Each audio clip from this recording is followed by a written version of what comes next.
Hi Taurus, welcome to your July 2016 General Tarotscope. It's Raina. I just started this video again and the cards just fell on the ground. So yeah, I'm shuffling. I wanted to say that there are some transits that I wanted to make you aware of. Actually, as the month begins, the Sun and Venus will be in your third house of communication and siblings, other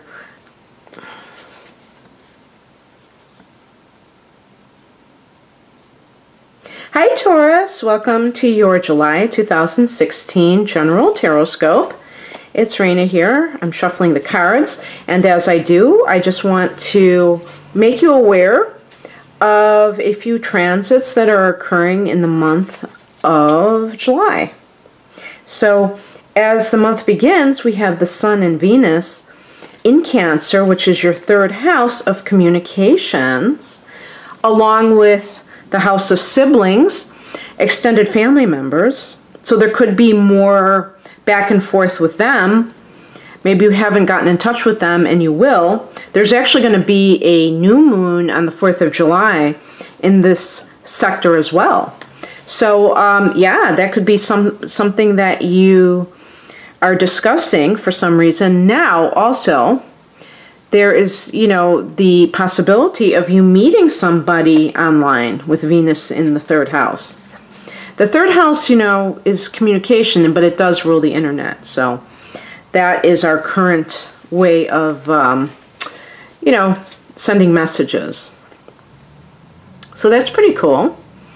And then Mercury and Venus will be in your fourth house, starting on the 12th for Venus and the 13th for Mercury. So I'm assuming by that Mercury is going to be in your third house, in its own house, as the month begins as well. So it's going to be a very chatty month. And when these two planets, Mercury and Venus, go into your fourth house, that will have to do with your family of origin, anything related to property matters. And this is interesting because it does tell a story. Something might happen with your siblings, and then you end up talking to your parents. And if you look at the way the chart is positioned and how each house tends to kind of build on the last one in some way, it really starts to make more sense. You can see the holistic part of it, So let's see what else is happening. At the end of June, Mars turns direct on the 29th. So in Sagittarius, well, actually, when it turns direct, it's going to be in Scorpio. So that's going to be your opposite house, the 7th house. So this is the house of long-term partnerships. So what does this mean when you have Mars in the 7th house direct? Well, it depends on your particular situation, obviously. And, I know that these are general forecasts, so the degree points matter in terms of transits. So I can only speak in general terms, in terms of when this is going to hit a particular house for you specifically. But in general, we can say that if it is going through your 7th house and, actually turning direct, this Mars, there can be some kind of battle that is re-waged in a way, because Mars is a very aggressive energy. Now, it could just mean that, let's say you were kind of idle in a long-term relationship. Let's say that somebody was, let's say your partner was, and then it can also mean that if you have been separated from your partner, maybe the two of you reunite and it's like fireworks, because Mars can indicate one's libido. And therefore their, sexual attraction and activity. But it can reignite old arguments. And so there may be something that you have to deal with your spouse or other committed partner. And if you have been involved in some kind of a legal situation, the 7th house deals with legal matters, and that might kind of get back on track as well. So this will be an energy that goes throughout the month of July. And then there's a full moon that's occurring in Capricorn, which is great because that's your sister Earth sign. And this is happening in your 9th house of publishing, higher learning, travel. So for some of you that maybe have had plans to do something related to, you know, some kind of trip you're going to take, maybe those are finalized, or perhaps you wanted to, you know, get your degree, and that's the time when it happens, is during July, which is kind of like an off month for graduating college, but maybe you get a job in academia and you find out about it, and you had been, you know, seeking that happening, and finally you've been approved and you're going to be doing it. There may be all kinds of things that it entails. It could have to do with a writing project that ends, and maybe you're going to publish. So yeah, pretty cool. So let's put out these cards. I've been shuffling so much. And I realized in my prior putting out of cards that I would always put them, I'd space them for some reason, and now I just put them together and it's a lot better.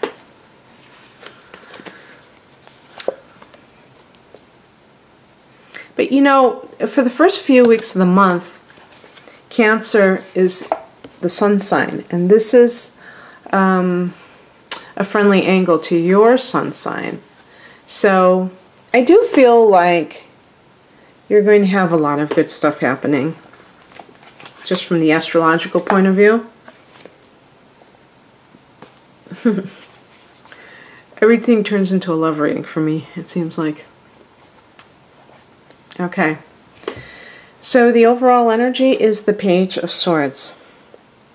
This can be a child. Remember, this is a general reading, so I'm going to talk about any possible topic. This could be a child that, you know, has... This could definitely be a message that comes through. And as I said, with all that 3rd house activity, there may be something that you find out about. Sometimes it's about you kind of snooping and maybe researching, possibly online, about a situation. Whether it's for your career, which I do feel that for some of you, there is some career matter that you feel like you have to kind of look into. Because if I look at the recent past, we get the Two of Pentacles. So anytime you see Pentacles, it can relate to practical matters like your career and like your, you know, the money that you're earning and things like that. Sometimes the Two of Pentacles can indicate someone that has 2 jobs. And I think that sometimes it can even be like a job offer, and you see behind the person is an ocean and a ship. So it can indicate travel, and I think that it can relate to one's career. But the typical definition of or interpretation of the Two of Pentacles is some kind of situation where you're juggling your finances. You have 2 jobs, and you're kind of like, it's not just trying to make ends meet. You may be really trying to get something off the ground, and you still have a day job. But I feel like in these cases, you may be a little bit suspicious about any offer that you get, and you're going to be kind of doing your own background legwork, because there's something about it that you don't trust, or maybe you're just being cautious.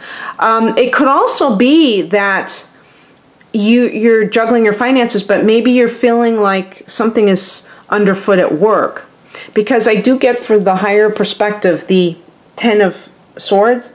So when I get this card, especially for the higher perspective, it's letting you know and kind of reassuring you that the worst is over. So maybe you've been clinging to a situation that you can kind of tell has run its course. It could be, you know, whatever your day job is. Maybe you're doing something and you've started moonlighting. That's why you have 2 jobs, because you have already suspected, as this Page of Swords kind of represents, that something is a little bit shaky, but you're still a little bit in denial, and the Ten of Swords is like, yeah, it's pretty much toast, and it's all over but the shouting, you know.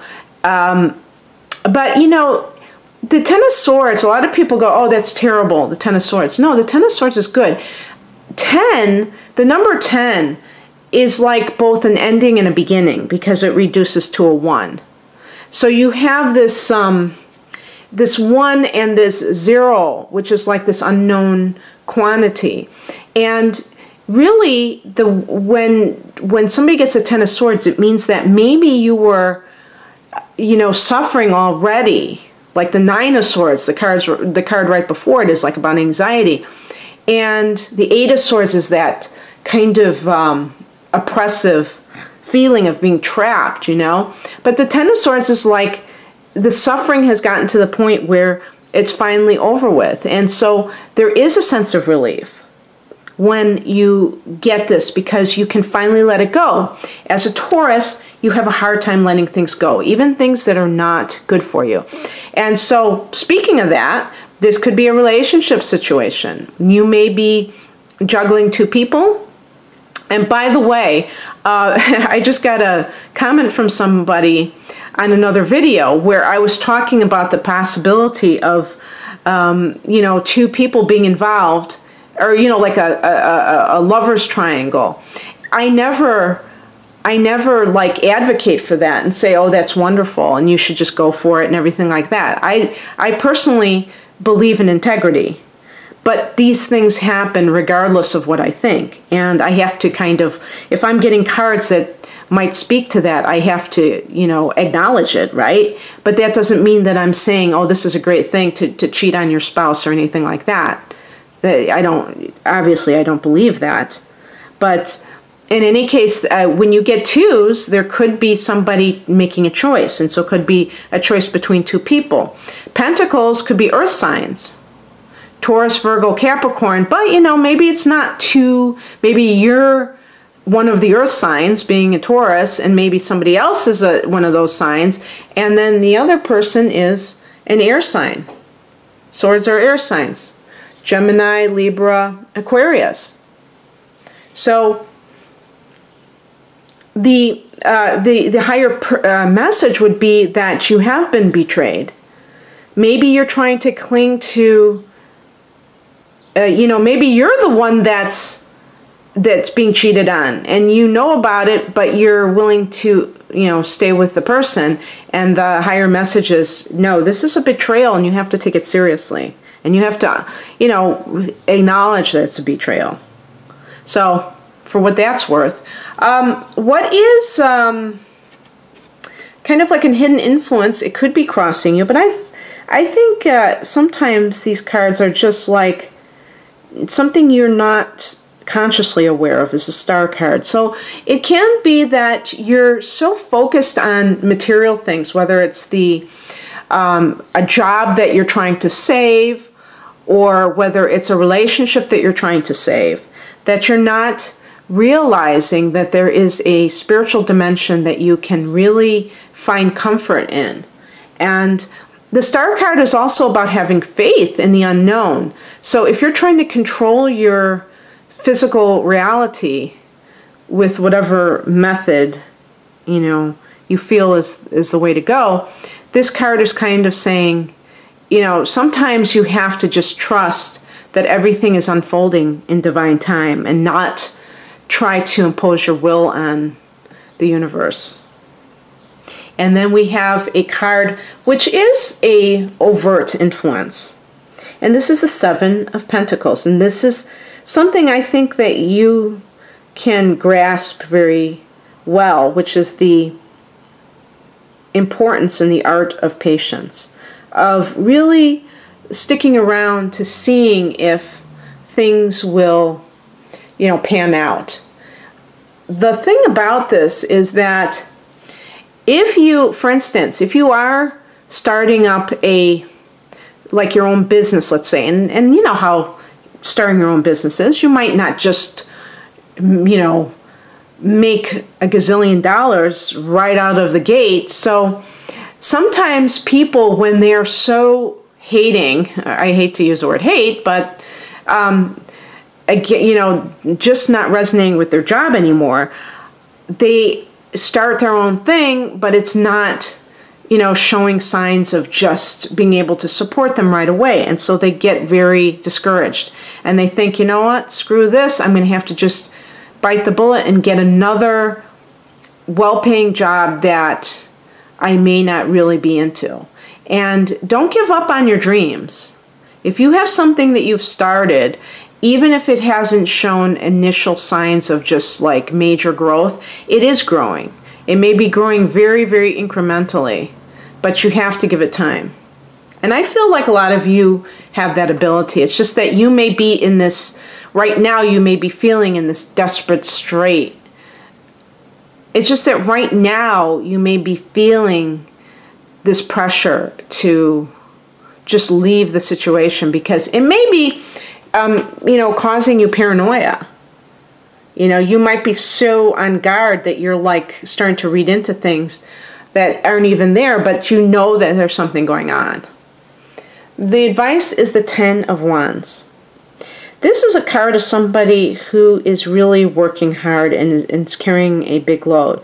It just may mean to kind of steel yourself, that you're going to have to really just suck it up and work very hard because, the Two of Pentacles is about somebody who may be balancing or juggling more than one job. So you may be entering a very busy phase. And actually, because Gemini, as I record this, we have the Sun in Gemini. And we just had a new moon in Gemini. And this is your second house. So you might just see a sudden burst of, work activity, and it may be making you feel a little bit overwhelmed. Let me see. Let's see. So, well, yeah, I'll just leave it at that. And so, yeah.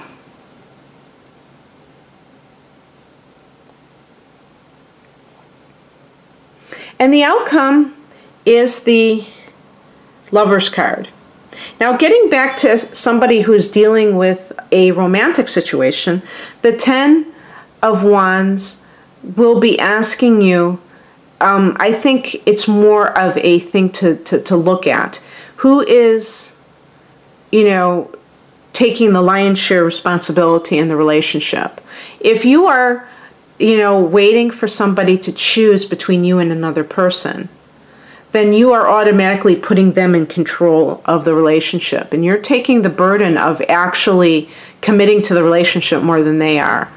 And the same applies for any situation where you are the one who seems to, be the most emotionally connected, the most faithful, just somebody the most thoughtful.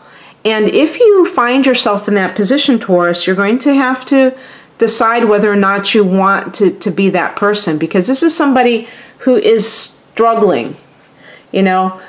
Sometimes it can mean that you're doing very well business-wise, but it's just like you have a lot on your plate. And you are able to carry it, but it's like in a love relationship, it would be like, why? Why should you have to struggle? I personally think that you shouldn't have to struggle in any endeavor. In other words, that it should flow. And if it's kind of, an uphill situation, upstream, as they say in Law of Attraction, that it's possibly a sign that it's not really meshing, you're not in alignment with the situation. But I do think that there are exceptions to that rule. I sometimes think that, especially like in your own personal business, you know, there's fluctuations perhaps, and sometimes you're like super busy and you just have to kind of roll up your sleeves and get down to work, and you still might have responsibilities in your private life as well, and you're thinking, wow, how can I handle all this? And you just do. And it's just temporary. It's not something that's going to, because you got to watch out for this card. It could lead to burnout. And even with relationships, if you are enduring too much stress in a relationship, it will eventually catch up with you. And if you notice, both of these cards are tens. So I do feel like there is something coming to a close in a relationship, or whether it's a professional relationship or in terms of your, you know, current relationship. As I said, you know, we have this this Mars energy in the 7th house, and so that may be kind of going along with some sort of conflict within a committed partnership. And you know, sometimes that happens. It's not the end of the world, and it can actually be an enlivening influence depending on how the people react. But definitely people should try to, you know, make sure that they're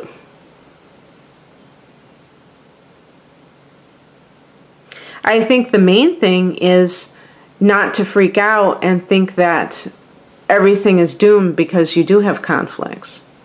And also to be very open in communication. That's when things tend to get really bad, when people kind of shut each other out. And then the outcome is the Lover's card. So definitely some sort of intimacy happening. Some people that are just friends, maybe like falling in love. But if you were, you know, hoping that, let's say you were dating and it was an open situation and the other person is dating somebody else, that may suggest that he or she picks you as the committed partner. But it's like in career matters, it can sometimes indicate some sort of choice that the person must make. Maybe, you know, you are going to have to dedicate more time to your private business. Maybe you've been kind of putting too much emphasis on this other job, and it doesn't allow you time to do what you need to do, and that other job is falling by the wayside anyhow. The other thing that the Lover's card represents is it connects to Gemini. So perhaps it will be a Gemini individual, and I did mention that that was a possibility with one of the air signs in that card. So in any case, Taurus, I hope you enjoyed this. If you would like a personal reading, please click on the link below. Otherwise, have a great July. Bye.